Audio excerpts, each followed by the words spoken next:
اعوذ باللہ من الشیطان اللعین الرجیم بسم اللہ الرحمن الرحیم الحمد للہ رب العالمین الصلاة والسلام علی سیدنا و نبینا و طبیب قلوبنا و شفیع ذنوبنا ابی الزہراء محمد المصطفیٰ وعلى آل بیتہ الطیبین الطاہرین المعصومین لا سیما امامنا المنتظر والحجۃ الثانی عشر روحی وارواح العالمین لتراب مقدمہ الفداء اما بعد فقد قال اللہ تبارک و تعالی فی کلامہ المجید وفرقانه الحمید بسم اللہ الرحمن الرحیم انما یرید اللہ لیذہب عنکم الرجس اہل البیت ویطہرکم تطہیرا۔ پروردگار عالم نے اپنے کلام میں، اپنے بیان میں، اپنے قرآن میں، اپنے فرقان میں خاندان اہل بیت کو طہارت، عصمت و طہارت کا مرکز قرار دیا۔ ہر طرح کی خطا اور معصیت سے مبرہ، پاک، بلند اور تقوی کا مینار قرار دیا۔ عصیان، معصیت اور گناہ ان کے قریب آنے کی جرات بھی نہیں رکھتے۔ یہ تو عظیم ہستیاں ہیں، اس چمن کی کلیوں کے قریب بھی گناہ نہیں آ سکتے۔ اس گھر کی کنیزیں گناہوں سے محفوظ عن الخطا۔ پہلے بھی عرض کر چکا ہوں کہ 14 معصومین عصمت کبریٰ پہ ہیں، جناب عباس، جناب بی بی زینب سلام اللہ علیہا، جناب معصوم کون جناب سید حسین ابن علی نقی علیہ السلام، یہ عصمت صغریٰ پہ فائز ہے۔ ان معصوم ہستیوں میں سے ایک ہستی کا نام ہے عباس ابن علی۔ مولا عباس جن کا نام بھی بلند، جن کا بابا بھی بلند، جن کی والدہ بھی بلند، جن کا خاندان بھی بلند، بابا ولایت کے تمام ولیوں کا سب سے بڑا ولی، ولیوں ولایت کے بادشاہوں کا سب سے بڑا بادشاہ، ماں کمالات کا مرکز، وفا کا پیکر، ایثار کی علامت، بی بی فاطمہ بنت حسان، بنی کلابیہ خاندان سے پاک بی بی کا تعلق، اور اس خاندان کی خصوصیت شجاعت اور قربانی کی وجہ سے اور شجاع ہونے کی وجہ سے امیر المومنین نے اپنے بھائی عقیل کے مشورے کے مطابق شادی کی۔ تو اس تفصیل میں نہیں جانا، اچانک مدینہ والوں نے دیکھا کہ شیر کے گھر میں شیر آیا، علی کے گھر میں علوی شجاعت اور کمالات کا مظہر عباس نے قدم رکھا، نہ رکھا گیا عباس۔ عباس کہتے ہیں انتھک جوان شیر، حملہ کر کر کے نہ تھکنے والے جوان شیر کو عباس کہتے ہیں۔ حضرت کے القابات میں معروف قمر بنی ہاشم، ہاشمیوں کا چاند، چونکہ قد و قامت میں بھی بہت بڑے تھے، خد و خال میں بھی انتہائی حسین و جمیل، کہ ان کا کوئی ہاشمیوں میں ان کی مثال نہیں۔ 34 سال کی زندگی کمالات سے بھرپور۔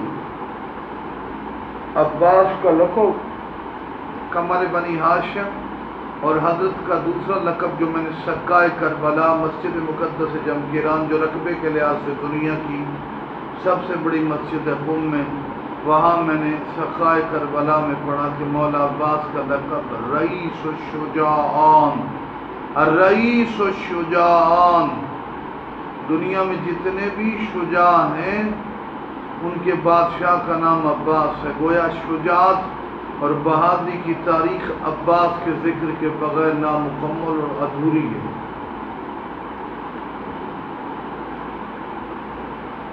عباس کے ایثار مولا کی وفا کو یاد کیا جاتا ہے، اور خالی وفادار کہنا غلط ہے. کیوں؟ وفادار تو مسلم ابن عقیل اور مسلم ابن اوسجا.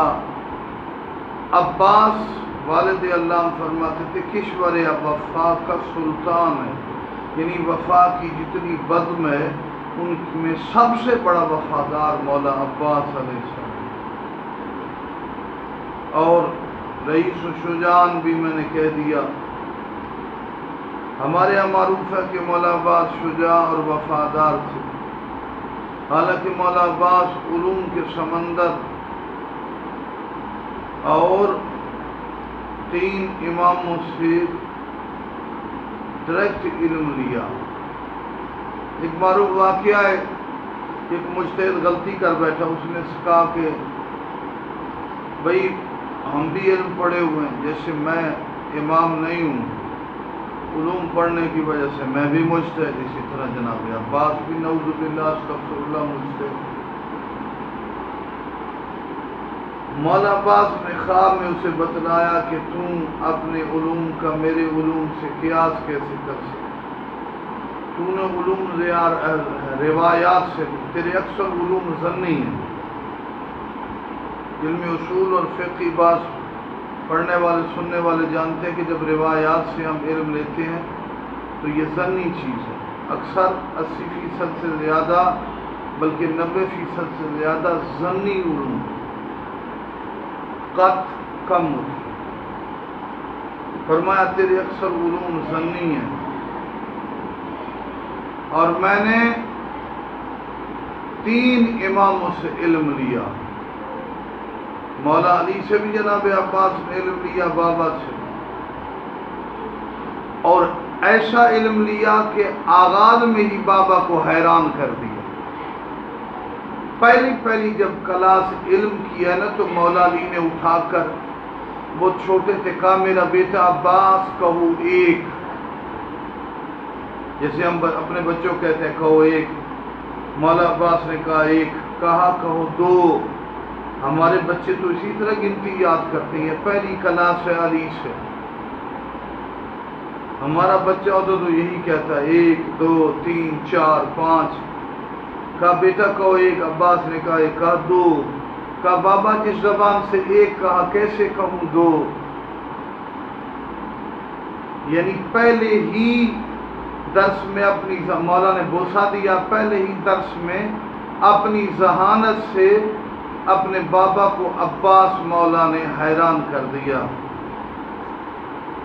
کہ جو بچپن میں ہی گنتی کے درس میں بھی معرفت کے خزانے بیان کرے، وہ علی کے کمالات کا مظہر عباس نظر آتا ہے. مولا نے فرمایا میں نے 3 اماموں کا دور دیکھا، میرے تمام علوم قطعی ہے، جو بھی روایت جو بھی بیان کریں وہ قطعی طور پر، ظن نہیں، علوم قطعی. تمہارے اکثر علوم ظنی ہیں، تو کیسے میرے کا مقابلہ کر سکتے؟ جناب عباس ابن علی کے متعلق ملتا ہے کہ حضرت کی پہلی جنگ 11 سال اور کچھ مہینوں میں پہ مشتمل تھی. تو آپ نے صفین میں جنگ کی. ایسی جنگ کی مشرق مغرب میں شمال جنوب میں ایسے حملے کیے کہ لوگوں کو ایسے محسوس ہوا کہ علی حملہ کر رہا. صلوات پڑھ لیں بابا لوگوں. لوگوں کو ایسے محسوس ہوا کہ حملہ علی کر رہا ہے. عباس ابن علی امام نہیں تھے. یہ جملہ میرا غور سے سنیں گے. سکائے کربلا کے حوالے سے عظیم مجتہد نے بیان کی، عباس منصب امامت پر فائز نہیں تھے، امامت سے نیچے جتنے بھی کمالات ہیں، مثال کے طور پہ 1 کروڑ ہیں، 1 ارب ہیں، جتنے لفظ امام نہیں کہنا، امامت امام حسین ہے، امامت کے نیچے جتنے بھی کمالات ہیں ان تمام کمالات، فضائل، مراتب، مناقب کے مولا عباس مالک ہیں، اور عباس کے دروازے پر حاجتیں پوری ہوتی ہیں۔ میں نے کئی کتب میں یہ واقعہ پڑھا ہے، سوال کیا جاتا ہے عباس ابن علی سے مانگا جائے تو فوراً توسل کیا جائے، حاجت پوری ہوتی ہے۔ میں نے خود کتاب میں پڑھا ہے کہ جناب حسین ابن رو امام زمانہ کے نائب سے پوچھا گیا، انہوں نے کہا کربلا کے شہداء میں سے یہ وہ شہید ہے جو شہادت کے بعد چہرے پہ اداسی رہتی، خدا کسی مومن کو القاء کرتا ہے کہ وہ مولا عباس سے مانگے، توسل کرے، وسیلہ۔ جب اس مومن کی حاجت پوری ہوتی ہے تو جناب عباس کے چہرے پر تبسم آتا ہے۔ بس ایک ہی واقعہ اور اس پر ختم کرنا چاہتا ہوں۔ ایک شخص بیمار تھا، لاغر تھا، نحیف تھا، اسے جناب عباس کے حرم میں لے کر آئے۔ مالی سبتین والے نے بھی لکھا، صاحب مالی والد صاحب نے بھی، میرے والد صاحب بھی پڑھا کرتے تھے، اور بھی کافی علماء، اور میں نے بھی کئی کتب میں پڑھا۔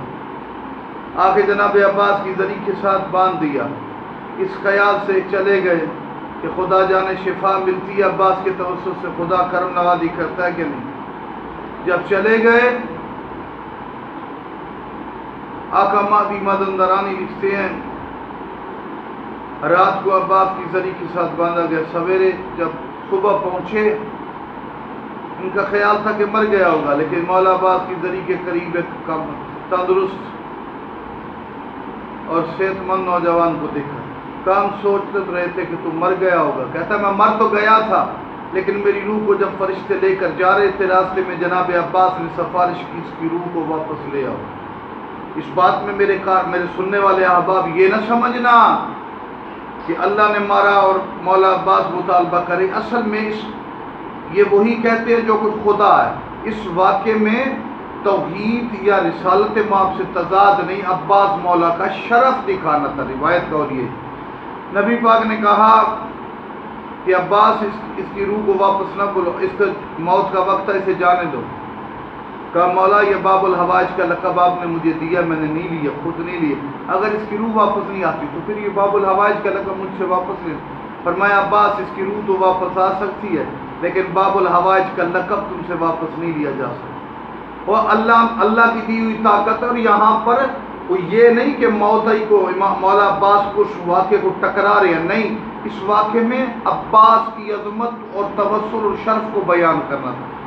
عام کہا جاتا ہے نگاہ مرد مومن سے بدل جاتی ہیں تقدیریں، جب ایک عام مرد مومن کی نگاہوں سے تقدیریں بدل جاتی ہیں تو یہ تو علی کا لال باب الحوائج رئیس الشجاعان کمالات کا سمندر جناب عباس ہے۔ آخر میں ہم جو نجف کے علماء بھی توسل کرتے ہیں، ہم توسل کرتے ہیں یا کاشف الکرب عن وجہ الحسین اکشف کربی بحق اخیک الحسین، یا اللہ یا محمد یا علی یا فاطمہ یا مہدی ادرکنی ولا تہلکنی، نذیل کا حیش و متسجات رکابی وضیف کا حیش کنت من البلاد یا صالح یا ابا صالح ارشدونا الی الطریق رحمکم اللہ تن مدینہ الارتحال جم کرام بحق حجاب زینب بحق فاطمہ الزہرا، یا رب الحسین بحق الحسین عشق صدر الحسین بظہور الحجہ علم اللسان ولیم وحافظم وقائدم وناصرم ودلیلم وعنا حتی نشکن ورزق توبن وتمتعو فیت۔ والسلام علیکم ورحمۃ اللہ وبرکاتہ۔